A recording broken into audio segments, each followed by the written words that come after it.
નમસ્કાર મિત્રો, સ્વાગત છે આપ સૌ। તો મિત્રો, હાલની જો આપણે વાત કરીએ તો ગુજરાત રાજ્યની અંદર હવે આગામી 5 દિવસ સુધી ભારેથી અતિભારે વરસાદ છે। એવામાં મિત્રો સૌરાષ્ટ્ર અને કચ્છના અલગ અલગ વિસ્તારો તેમજ દક્ષિણ ગુજરાતના આ વિસ્તારોની અંદર મિત્રો ભારેથી અતિભારે વરસાદની આગાહી હાલ વ્યક્ત કરવામાં આવી રહી છે।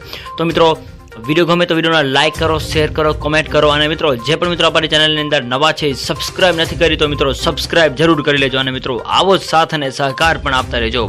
તો મિત્રો, હાલની આપણે વાત કરીએ તો એક નવું લો પ્રેશર સિસ્ટમ બનવા જઈ રહ્યું છે।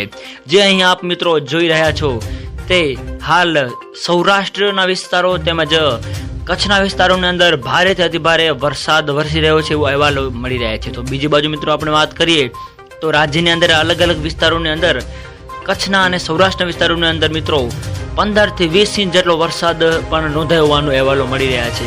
આ સાથે સાથે મિત્રો આગામી 3 થી 5 દિવસની જો આપણે વાત કરીએ તો જે આ નવી સિસ્ટમ બની છે એના ભાગરૂપે રાજ્યના અલગ અલગ વિસ્તારોની આપણે વાત કરીએ તો કચ્છ, જામનગર, દેવભૂમિ દ્વારકા, પોરબંદર, જુનાગઢ, ગીર સોમનાથ, અમદાવાદ, ગાંધીનગર અને સાથે સાથે સુરત, નવસારી, વલસાડ, તાપી, ડાંગ વગેરે વિસ્તારોમાં પણ મિત્રો ભારેથી અતિભારે વરસાદ જોવા મળી રહ્યો છે એવું અનુમાન લગાવવામાં આવી રહ્યું છે।